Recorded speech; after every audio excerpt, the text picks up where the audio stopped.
Diretamente aqui do Cacoal Selva Park, quase finalizando essa 10ª com café e segunda-feira tecnológica dos Robustas. Antes de mais um bate-papo aqui, né, super relevante e super importante, eu gostaria de agradecer as empresas apoiadoras aqui do Momento Chave Podcast nessa edição com café. Agradecer a Expertise Investimentos, agradecer a Geagro, concessionária Budni, agradecer também a Credit Sudoeste, a Inovapec, pulverização agrícola e também a Colone e o Endit Escritório de Advocacia. E aqui na minha frente eu tenho o prazer de receber mais uma vez o Henrique, né? Mais uma vez, porque já estivemos juntos lá na Rondônia Rural Show. Na oportunidade ele esteve com mais 3 pessoas de peso lá. E o Henrique, ele que é representante aí de uma instituição que é referência mundial aí, a Embrapa. Henrique, seja muito bem-vindo mais uma vez ao Momento Chave Podcast. Prazer é meu, né? É um assunto chave, um assunto importante e o momento é muito propício. Então, agradeço o convite e sempre que quiserem, estou à disposição. Henrique, vamos falar um pouquinho para quem ainda, de repente, caiu nesse episódio aqui e não conhece você e o seu trabalho, as suas linhas de atuações. Fala um pouco para a gente hoje como é que você atua. Então, eu sou engenheiro agrônomo, mestre e doutor em engenharia agrícola, formado na UFV, né, que é uma das universidades são referência no agro, e sempre trabalhei com café, mas café arábica. Em 2010 eu vim para Rondônia e comecei a trabalhar com café canéfora, que naquele momento ainda era conhecido como café conilon. Né? Depois que teve toda essa transição, né, essa mudança da nomenclatura para robustas amazônicos, e eu venho trabalhando na Embrapa Pesquisa, principalmente com colheita, pós-colheita e qualidade do café. E você, Henrique, você é um dos responsáveis também por fazer esse trabalho com os robustas. É algo que todo mundo do segmento aí da cadeia bate na tecla, que ninguém faz o trabalho sozinho, né? Então vocês é uma somatória, né? Eu estou de frente ali com o banner das instituições. Então a Embrapa com certeza é uma delas que aparece ali, junto de inúmeras outras. E eu gostaria de você começasse também falando sobre a importância de cada um na sua seara, né? Contribuir para virar isso que virou hoje, né? Os nossos robustas. Sim, eu falo que é uma corrente do bem do café da Amazônia, né? Porque cada elo é importante e por mais forte que seja essa corrente, se um elo quebra a corrente toda. Então, não existe um mais importante. Todos têm o mesmo nível de importância. Óbvio que a ciência é muito importante, porque não existe evolução sem tecnologia, não existe tecnologia sem ciência. Então, a ciência é a base e a cadeia reconhece a importância, né, de toda inovação. E essa inovação que traz mais produtividade, mais qualidade, né, que traz mais aromas e sabores para os cafés e que conquista novos públicos. Quando eu tenho isso, conquista de novos públicos, o que acontece, eu tenho maior agregação de valor. E com a agregação de valor, eu melhoro a vida do cafeicultor, que é o que todo mundo quer. Né? Só em Rondônia, são mais de 17 mil famílias que dependem da cafeicultura. Nas matas de Rondônia, mais de 10 mil famílias. Mas é interessante porque se a gente volta no passado, 20 anos atrás, nem é tanto passado tão longínquo assim, a gente não tinha uma boa produtividade. Nossa cafeicultura era quase extrativista. A gente tinha 8, 10 sacas por hectare de produção por média. Hoje, Rondônia tem a maior média de produtividade do país. A média de Rondônia é 55 sacas por hectare, então a gente saiu de menos de 10 para 55, e as matas de Rondônia tem um trabalho que foi feito pela Embrapa e que identificou que a média das matas de Rondônia é 68 sacas por hectare.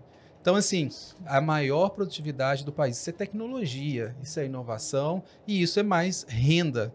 E o que acontece, que é muito interessante, porque se eu tenho mais renda em pequenas áreas, porque nossos cafeicultores são de base familiar, em média 3,5 hectares por família. Mas se eu consigo gerar renda e qualidade de vida em pequenas áreas, isso é menor pressão sobre a floresta. Com menor pressão, eu tenho uma maior resiliência climática, eu tenho sustentabilidade e tudo isso é importante para quem está, não só na Amazônia, mas na Amazônia é preponderante essa questão de preservação das matas. E um dado importante, cerca de 52% de toda a área das matas de Rondônia é de floresta. E 56% dessa floresta está em terras indígenas. E aí a gente tem a cafeicultura de uma forma muito importante nessa região e a cafeicultura gerando renda e qualidade de vida também nas áreas indígenas. Então, eu costumo dizer que quem bebe uma xícara de café robusta, além de se deliciar com novos aromas e sabores, né? O mundo gosta de beber café, mas quem bebe ali cada xícara daquela tem o gostinho de estar salvando e preservando um pouco a floresta. Exatamente. Ô Henrique, eu queria que você falasse, né? Você falou, tocou nesse ponto de sustentabilidade. Para quem ainda não conhece também da nossa audiência, o estudo que foi feito na questão do carbono também, né? E a rastreabilidade, né? Esses dois pontos aí, principalmente dos nossos cafés, das propriedades aqui em Rondônia. Se você pudesse falar um pouquinho desse estudo, principalmente do carbono. Então, a gente sempre foi muito cobrado por estar na Amazônia. Então, assim, o fato de estar na Amazônia potencializa tudo que a gente faz. Mas, por outro lado, tem muito vínculo aos produtos da Amazônia com o desmatamento. E os consumidores, às vezes, faziam de forma errônea, equivocada, um vínculo ao desmatamento com a produção do café. E as estatísticas de Conab demonstram que a cafeicultura, a área, reduziu de mais de 300 mil hectares para menos de 50 mil hectares. Então, se eu estou reduzindo estatisticamente, significa que eu não estou desmatando. Mas só essa informação não era suficiente. Então, nós fizemos um projeto da Embrapa com o Cicobi, com a Caferon e vários outros parceiros.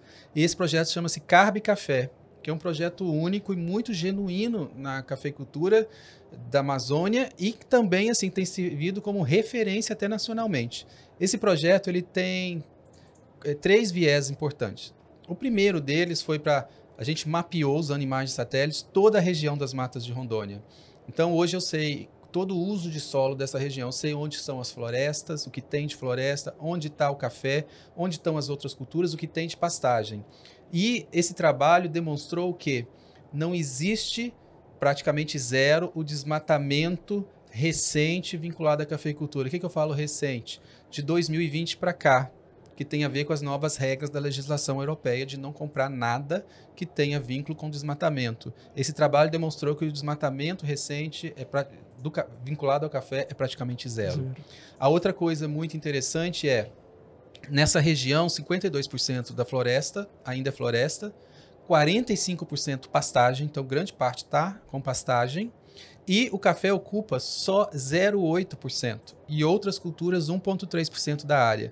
E olha que interessante, o café ocupa só 0,8%, mas está entre as 3 principais culturas do agro do estado, em termos de geração de renda, valor social, geração de CMS.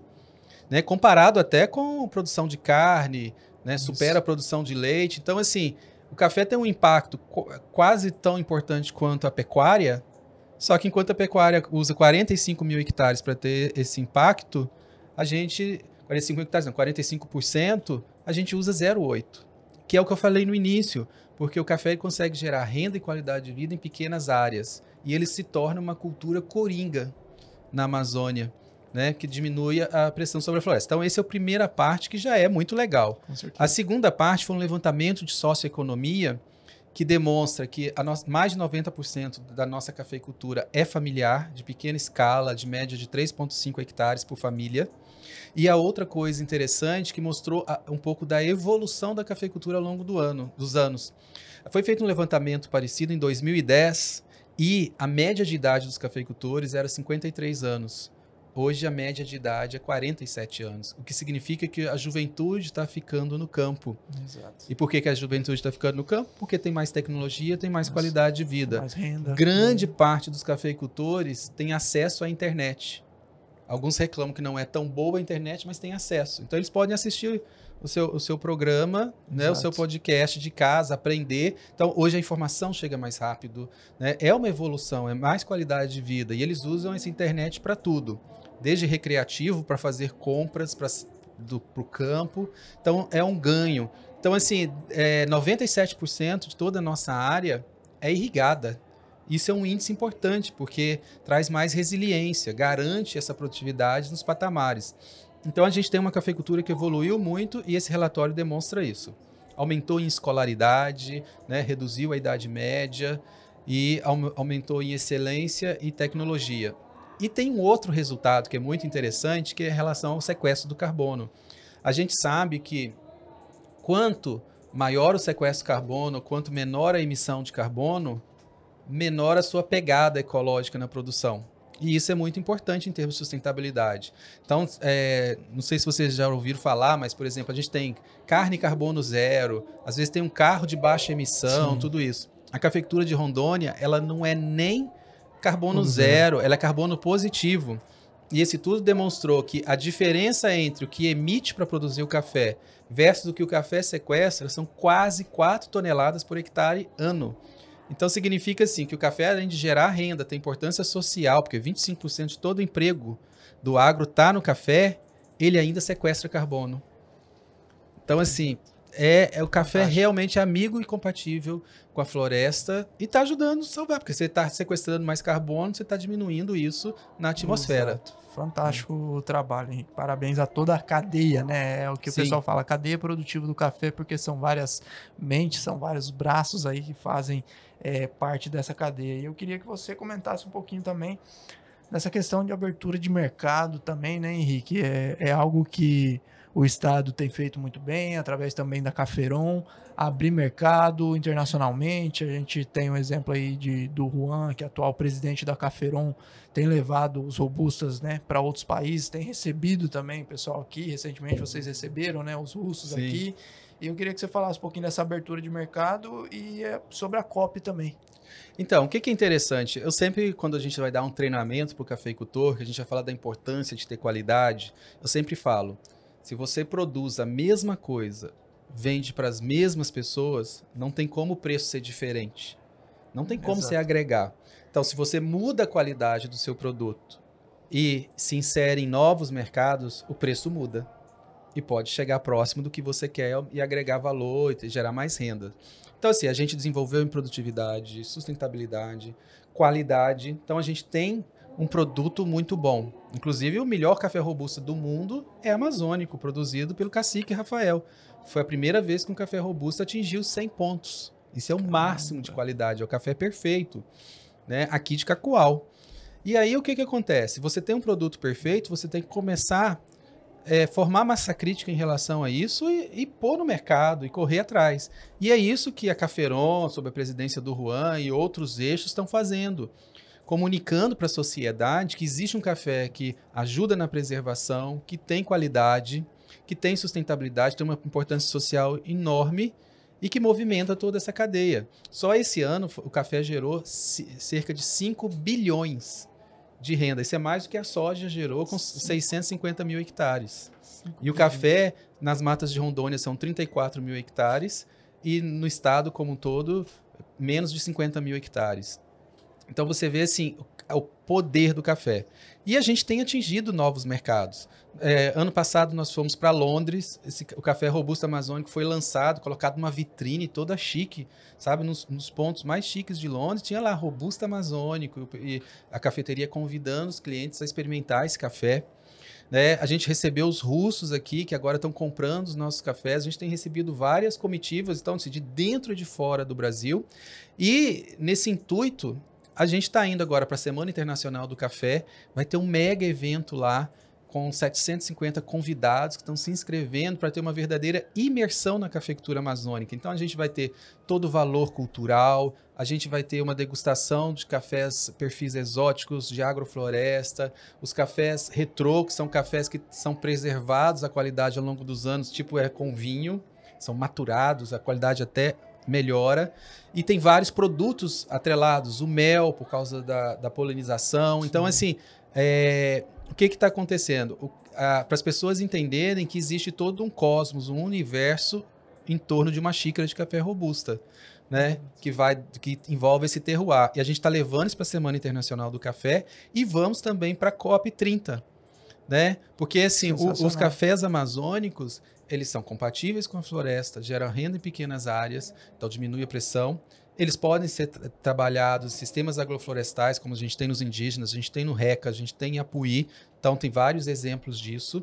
E a outra questão, assim, o café, apesar dele não ser nativo da Amazônia, a origem é africana, Eu falo que ele se naturalizou brasileiro e amazônico e se adaptou, tanto que tem estudos mostrando que tem microbiotas específicas nos cafés de Rondônia, diferentes das microbiotas que trabalham os grãos em outras regiões. Então, assim, existe todo esse universo que tem a ver com saber fazer, com o ambiente, com o tipo de solo. E outra coisa, os cafés robustos amazônicos foi até apresentado no Jornal Nacional como uma solução para a cafeicultura, que sofre com problemas climáticos, com aquecimento global, e os cafés robustos amazônicos têm resiliência climática, porque eles trabalham, digamos assim, operam em temperaturas mais altas do que o arábica, né? Então, assim, realmente os cafés robustos amazônicos, além de toda a questão social, da sociobioeconomia, eles têm essa resiliência climática e que pode ser uma solução para não faltar café no mundo ou para acompanhar a demanda crescente que tem pelos cafés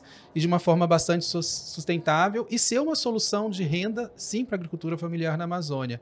Então é tudo isso, todo esse enredo que eu falo, que a gente vai levar para a COP para que o mundo conheça.